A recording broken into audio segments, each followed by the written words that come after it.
It's Thursday, and that means it's time for Event Domination. We go live every single Thursday, 12 o'clock Eastern Standard Time, where I share everything I've learned when it comes to conferences, workshops, scaling events. And the question today is, are virtual events dead? This is a bit of a loaded question. I've got my own opinions on this. It might be a little bit controversial, but are virtual events dead? And I was actually talking with a gentleman who runs a whole bunch of virtual events about 2 days ago. And he came through our funnel because we help scale conferences into $1 million events. And he was asking, if a in-person event is a better fit for him and his company than virtual events. And I've got some experience with some virtual events too. So let me break down, what was going on there, and also what could have been a better option for him, provided that the right people were in the room, all that type of stuff. So let me break this down for you. So with virtual events, and this is common all over the place. So virtual events, you can do a live web class, webinar almost. You can do an online summit where you have multiple speakers over multiple days. Maybe you drop videos. You can do evergreen, where you have just a evergreen video that plays. People sign up, you pre-record it. It's easy. There's so many different ways you can run a virtual event online. Now, in my experience, when I first started with this, I had a terrible experience. So I remember the first webinar I ever ran, and of course, I was brand new, I was fresh, I didn't know what I was doing, but I think this encapsulates virtual events in a nutshell. I ran some ads to it, and then I had one person show up, and that guy was wearing a beater shirt, and he tuned in for the first 5 minutes, he got up, and then he was wearing like tighty whities as he walked into the kitchen, and he never returned. That was my foray, or my entry into virtual events. Now, certainly we've gotten a lot better with it. But here's the thing I found. With virtual events, almost everybody has show rate issues. A 40% show rate, a 35% show rate, that's considered really good with virtual events. That's a problem. Also, offer uptake. Virtual events, generally you're going to be selling a lower ticket product. You're probably not going to be pitching a $50,000, $100,000 product or back an offer on a virtual event. That's just not how it's going to go. You're going to basically send people from that virtual event into a book a call funnel, and then you're going to have show rate issues. We've dealt with a lot of different businesses in different industries that have terrible show rate issues from virtual events. And I was trying to figure out why that is. And in that process, we actually internally here, we created a framework that I call the intent matrix. And I think, this did a lot in terms of making it clear to me and our staff what's actually at play here and how that's different from in-person events. All right. So let me walk you through the intent matrix. Oh, I can't even write. So with the intent matrix, we have 3 different components. The first one is time. How much time has that prospect invested in the activity that generates or creates the opportunity? So let me give you an example. Let's say somebody's looking to sign up for a webinar. They see the ad, they click. They hit the landing page and they click again. So realistically, we're talking a couple seconds of investment in terms of click and click. And now with auto populate with their email address and their name, they don't even have to type that stuff. It automatically dumps into the form. So low time investment. Same thing with an ebook. Click, click, click, low time investment. That's the virtual side. With an in-person event, whether you're running a workshop or a conference, somebody's going to invest a lot more time, not only at the event, if you're running a 1 day, 2 day, 3 day, 4, 5 day event in person, there's a lot of time investment there. Also, you have travel. For my conference, we had people fly from Europe, the UK, Middle East, Africa. It blows my mind that people fly across the ocean just to come to my conference. It's crazy, but it happens. So that's a lot of time investment. Oftentimes 2 or 3 days just devoted to travel, just to show up to the event. They're taking time off work, time away from their family. There's a huge commitment when it comes to time. Huge. So when you compare the intent of the person just clicking and checking out the webinar versus the person dedicating and investing a lot of time, often days into your opportunity that you've created, which is your in-person workshop, very different audiences, hands down, very different audiences. And then the second thing that we have to look at is money. How much money has that person invested in the opportunity that's going to generate the lead? So again, with ebooks, webinars, live web classes, they're typically free, or people will charge $27, $7, $17, something low ticket. If you compare that money investment into an event where somebody's going to pay you $200, $500, $1,000, $2,500, $5,000 a ticket to show up at your workshop or your conference, again, very different intent. And that's why what I found is with workshops online, web classes online, webinars online, you're getting a lower intent audience, and more people of that audience are going to be so early in the buying stage. You're generally getting people just dipping their toes in. And when you're generating a lead that far removed from the buyer mentality, your sales cycle could be really, really long. Now you compare that to a live event where somebody's invested not only the time but also the money to show up. Plus, they've got the cost of travel, they've got the hotel costs. Like, there's a lot that goes into an event and investing and showing up to the event. That person is solution focused. So rather than being, oh, let me just check this out, let me dip my toes in, the person who shows up to a live conference or workshop is looking for a solution, and they've invested their time and their money to find that solution. Very, very different. And I guess you could say the third component here, which is frame, it really ties the first two together. So the frame through which the prospect enters our ecosystem or enters the conversation, the sales conversation, it matters a lot, right? Let me phrase it this way. Let's say I'm going out to buy a suit. I can just walk through the store, and the frame I'm entering that store, that conversation with the sales rep is, oh, well, I'm just walking by. Let me just check it out. I just want to look at some colors. Very low intent there. I've invested little time. I'm just literally going to browse through. I've invested no money. And then the frame is like, oh, well, yeah, I'm just checking it out.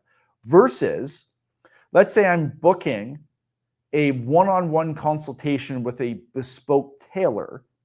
I'm going to dedicate a lot of time. I'm pre-scheduling that appointment. I'm investing a lot of money, right? And the frame is, oh, well, I want to sit down with an expert because I want to buy this suit. Very, very different. So when it comes to workshops and live events, we have a pre-scheduled time. They invest their time to travel there at the event. They've invested money, but the frame is, hey, I'm looking for a solution, rather than, oh, I'm just going to sign up for this webinar. Let me dip my toes in, and I can listen to this web class. Well, number one, I make breakfast. Number two, I pack my kids' lunch for school. Number three, I'm probably still in my underwear or my pajamas, right? Very, very different. Whereas at a workshop or live event, you're sitting there, you feel the energy of the people around you. You're hearing stories, and it amplifies the conversations around you, amplify your learning. And this is the thing I've found, even with me when I'm going to live events, there is that unmistakable energy or collectiveness in the room where it helps you focus and absorb information. Versus a webinar, if you're just looking at a screen, there's something intangible about it. You're just looking at the screen, and it's not going to have the same impact versus you being live in the room. You've got everybody around you also focused, also high intent, and you're watching the person on stage live deliver their content and their message. Very, very different results come out of that. And that's why with online workshops and webinars, you see really, really low pickup rates most of the time. And you also see low show up rates. Why? Because the intent's so low. Now, yes, you are generating an email address and oftentimes a phone number, hopefully, but you're not generating the person, the high intent person who's invested the time, the money, and the frame. So what we do with our conference is, because this is the typical funnel that most people use when they're thinking of live events, right? And when I launched my conference, I came in as an outsider. I wasn't an events person with a background. So we came in with a different take on this, but this is what most people do. So up top, they have the lead magnet. So this is the ebook, whatever. And then they take that person to buy a product. So that person becomes a customer. Oftentimes they run that low ticket approach, or maybe they're running a book a call funnel, whatever it is, right? And so they have the product, and then they have ascension. So that's the upsell. Maybe they have a mastermind or whatever. And then here they're like, oh, well, I should run a conference or a workshop. And this is where they stick the live event at the bottom of their customer journey or the funnel, right? This is the top. Or if you're doing the ascension ladder, it's at the very top. Hey, I want to run a live conference. A perfect example of this is, Russell Brunson with his funnel hacking live. He runs his lead magnets. Oh, I just lost my pen. There we go. We should have an extra pen, Ravi. So Russell, he runs his lead magnets. He has his product, which is, of course, ClickFunnels. He has all those upsells, and then he runs his event, which is Funnel Hacking Live every year. But that's at the end. But what I did was, when I came in and launched my conference, I didn't know. I didn't know how most people thought about events. So what I did was I kind of created the inverse triangle here, and I call it the steroids. This is lead gen on steroids. So instead of having some type of lead magnet to generate the lead, I just used my conference to generate the lead, because we built a really good event. It attracted a lot of people. It generated so much interest. Why would I offer like an ebook or a live web class to generate the lead when I can generate higher intent leads with my event up top? Because if somebody's interested in coming to a live in-person conference or workshop versus an online thing, even if they don't show up, that lead is a much higher intent lead, much higher intent. And that's going to translate into more sales down the road. So what we do is we run our event. We use our big conference as the tip of the spear. We enter the market with that. We generate a ton of leads. We drown in leads from this thing. And then what we do is at the event, we make an offer, because a portion of your audience will want to continue working with you after the event. They come, they love what you're doing. Hey, like, how can you help me more? So you'll have an offer for them to continue working with you.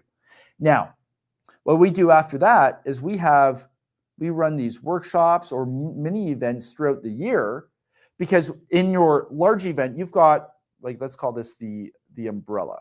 Oh, actually, that's not a bad drawing of an umbrella. Okay, so you've got your umbrella. That's the overarching promise that covers everything. That's your big, big, big event. But under the main umbrella, you have all these subcategories of problems, pain points, clicks in your audience that have something in common. So, for instance, in my business and wealth real estate investing event, we have people who need help raising money for their ventures. So yeah, we cover that at the big conference, but now we can run a workshop specific to raising money with those ventures, for those ventures, sorry.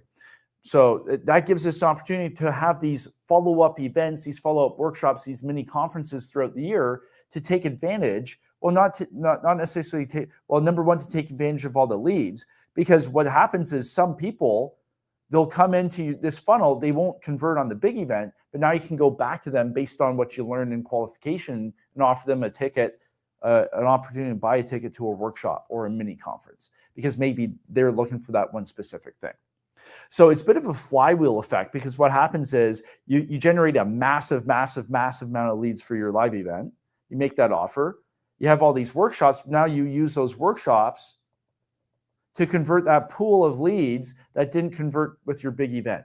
And then so that's when I bring people into your ecosystem. They're going to turn into a customer, but now you flip them right back and then you sell them a ticket to the big event. And it just keeps growing and growing and growing. That's what you do here. And then you can have your mastermind or your big high ticket offer or whatnot here as well.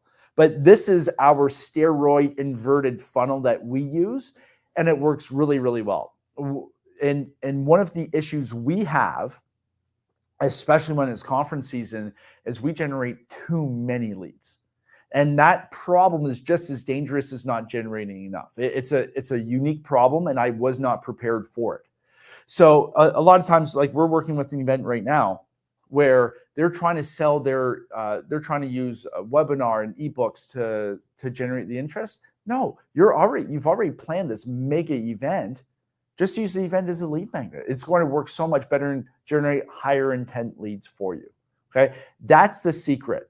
So the question that we started off with is, or was, are virtual events dead? The answer is no. And we still use virtual events.